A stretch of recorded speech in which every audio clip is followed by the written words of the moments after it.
Hi, I'm Jennifer Evans with Empowering Wellness Counseling Solutions, and we are talking about distress tolerance this week. So we are almost at the end of part 2 of key steps to live a happier and healthier life. We are finishing up with distress tolerance, and next week we're doing universal constructs, and then we're jumping into interpersonal effectiveness. So we have 3 tiers of key steps to success, and we're using a dialectical behavior therapy model in order to overcome them. And emotional regulation is the middle tier, or actually the beginning, but we started with success framework to help people to understand kind of what they're doing and why is it so difficult to be successful. And then now we're really realizing how much our emotional brain and our past and our implicit memory is really altering the things that we need in order to be successful. So you kind of have to learn that, then learn this, then learn that, and then we find how do we connect with others in order to be successful. And so today we are talking about distress tolerance and the negative cycle. So many times when we are in a high stress state, we just kind of feel like we are just like drudging through quicksand. And it's like we wake up and we're just like a sense of doom is like weighing on our chest. And we're like, I'm not a depressed person. I don't want this doom on me. I want to be positive. I want to know it's going to be a good day. I think I can. And we say these positive affirmations. We don't really believe them. We try these valid data points this crazy lady keeps talking about, but we just feel like this sense of doom, like things just, like there's just like this fog amongst us. And then we go into our bathroom and we see complete disarray. We go downstairs into our kitchen and we see complete disarray, and we're like, here we go again. I can't get ahead. I can't get on top of this. It's just too much, and I feel like I'm just reacting, and I may be able to react to 3 of the things that are coming on, but 10 of the things are coming on me, and I just feel overwhelmed, and I feel like I'm just getting lost and swept out to sea. I just don't feel like I can keep up. And this happens a lot. And then we start seeing, like, why do I have to? Why do I have to do so much more? Why does my neighbor get to say that they don't believe in mowing the lawn? Why do I have to now then do twice as much work to keep the leaves off my lawn because they want leaves on their lawn? Because that's how they are mulching and building nitrogen in their soil. Why do I have to do more? Why can't they do more? These spirals happen so quickly.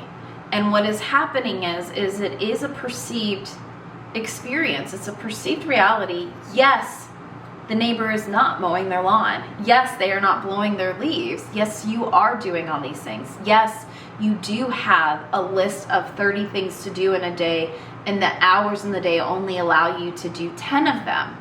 Those are valid data points.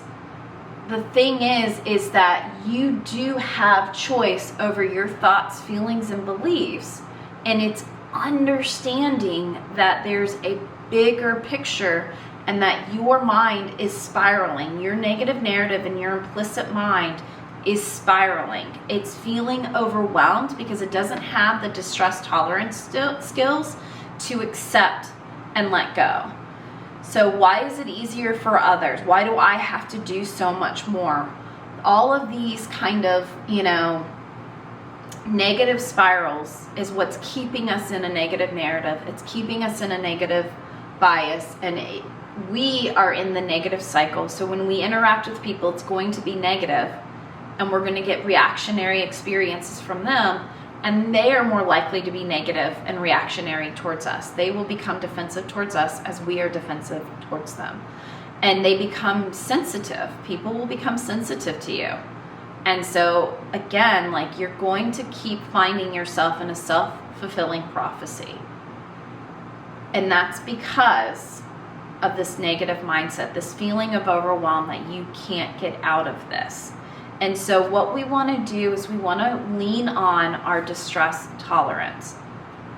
We want to be able to have a wise mind. Understand where the negative is, understand where the positive is, understand where the emotion is, understand where the intellect is, and make a wise, balanced decision. We are choosing what to let go of. Acceptance is saying this is the way it is. I have a neighbor who is not going to mow or mess with their leaves. I get to choose what I want to do with that. Do I want to take my time from cleaning my kitchen and taking out my trash to keep my lawn clean, or do I just accept that there will be leaves on my lawn, and that is not as great as a priority as some of the other things in my life? And so I can accept to see that I have no agency, or I can accept to see where I have my agency.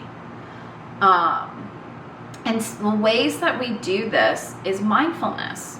We break free from suffering spirals by being able to be in a grounded, mindful state. Radical acceptance. We look at life for what it is, and we don't agree that it's okay. We say, this is it. I am in a neighborhood. I am not selling my house. There's not a good market for it. I am in a neighborhood with a neighbor who's just not going to mow their yard. I am in a place where my house is in disarray. I am in a job that is stressful. I am in a experience that I don't feel like I have a lot of control. There's other things happening that I don't necessarily feel like I can say and do the things that I want to do. I have to respect a joint living environment. Accept. It's not saying it's okay. It's saying this is what it is.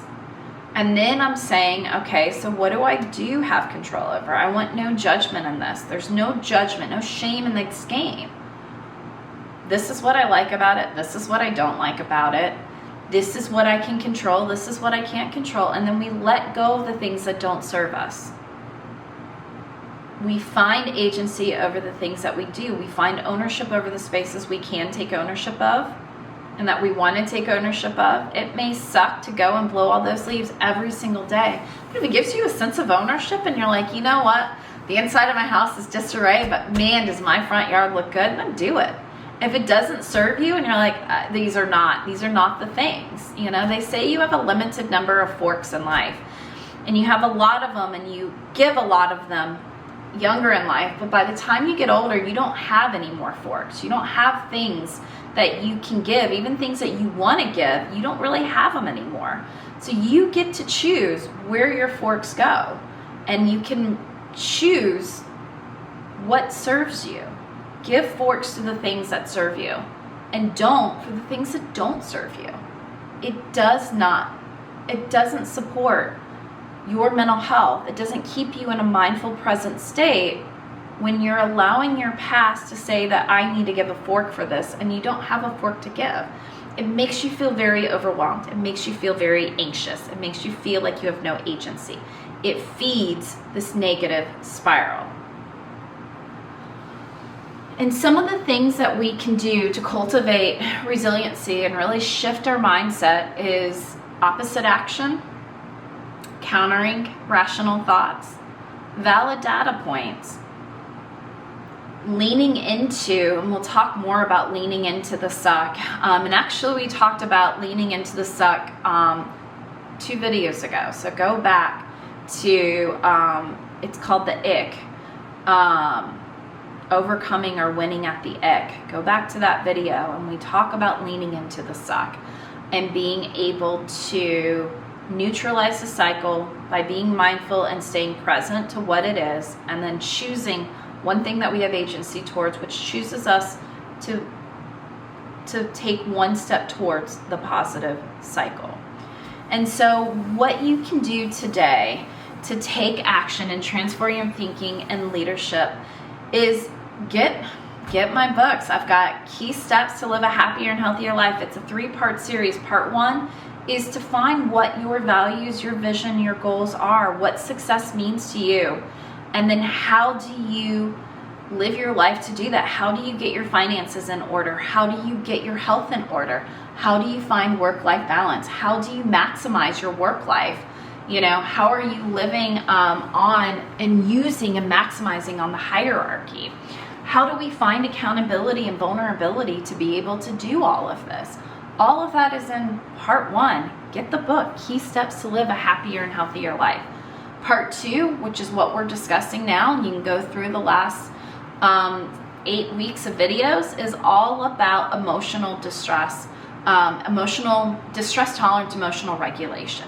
And so we're really tapping into this implicit memory, and we are organizing them and weeding it out so that we are only taking on the things that serve us. We're doing spring cleaning of our mind and our implicit memory. What are the things and the thoughts and the feelings and the habits that we do? What are the ones that serve us and what doesn't? And you look at it as, this is good for someone else, but not me, so I'm gonna go donate it. I'm gonna share this with somebody else. This is toxic for everybody. This is landfilling. Or maybe it can be composted. Maybe it sucks and it's awful, but you can transform it. When you set boundaries around it, you can transform it into something that'll give nutrients and life to something else. Or this serves me. I want it in my life. I want to keep it. I'm keeping it. And so we want to do some mental spring cleaning. As we are starting the year, we do have an opportunity to make this a spring of our lifetime. And as a spring, what we're doing is we are sowing some seeds. We're putting the things out there that's going to serve us so that we can nurture it and get it into harvest. This is what we're doing, is we're trying to get out of the negative spiral. We need to stay present. We need to sit in a neutral so that we can make a positive. I am Jennifer Evans with Empowering Wellness Counseling Solutions. Thank you so much.